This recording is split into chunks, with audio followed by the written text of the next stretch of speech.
8:50 Friday.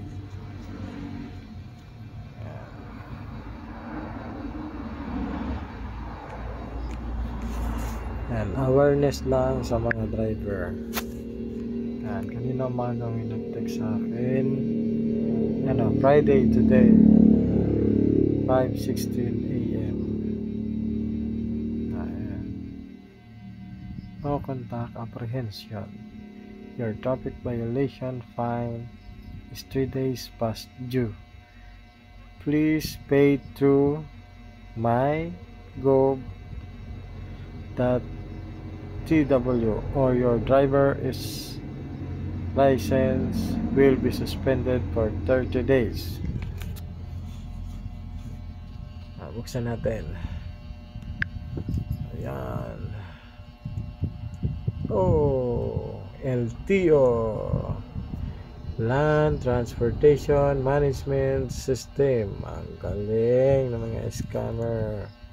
Traffic Violation Inquiry, a frontline government agency showcasing fast and efficient public service for a progressive land transportation sector.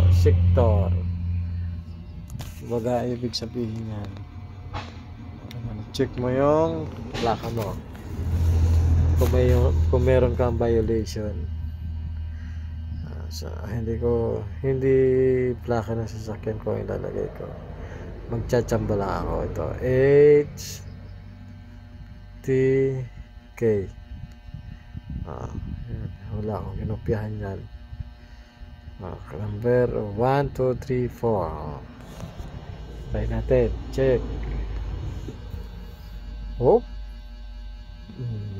Yan daw ang iyong violation. Kalupit ano. HTK 1, 2, 3, 4.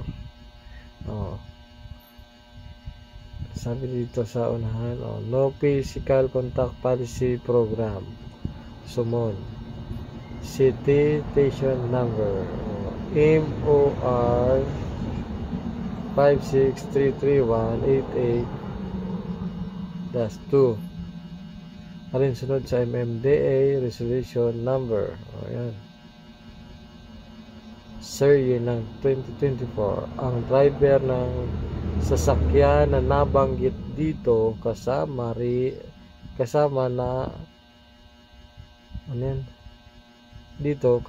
ng ay nakunan na lumabag sa alituntunin at batas trapiko na nasaad.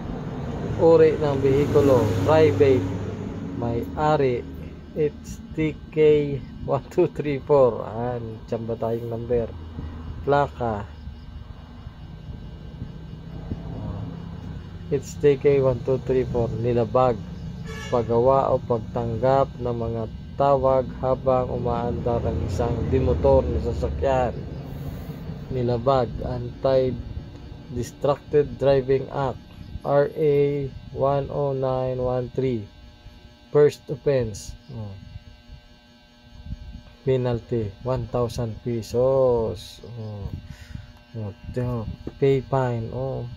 Nako, jackpot. Kung ikaw ay magsisend sa kanila.